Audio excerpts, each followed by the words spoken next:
Today, the Douglas County Republican Party is taking another crack at apologizing for their racist social media post that compared the governor's voluntary mask suggestions to the death of George Floyd.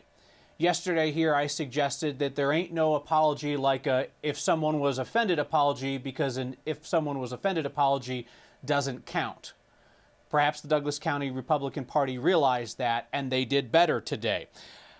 I would bet that you've seen this image. It's been circulated pretty widely now. It's a political cartoon of sorts that shows a police officer standing on someone's neck using a baton to hold a mask over their face. The version posted by Douglas County Republicans included the governor's name on the officer's boot and the caption, "We can't breathe." Sometime yesterday afternoon, the apology to anyone who was offended was shared to the Facebook page by the GOP chairman Stephen Allen, and the post was deleted. It was replaced this morning by a new apology that apologizes for the post itself, not just for possibly offending somebody.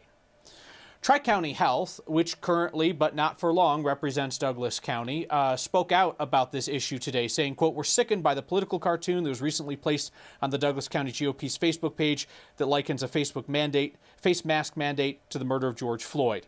Health Department went on, "Not only does this episode further polarize public discourse over responses to the worst pandemic we've faced in this country in over a century, but it also embodies exactly the kind of racial insensitivity that contributes to the burden of systemic racism in our country."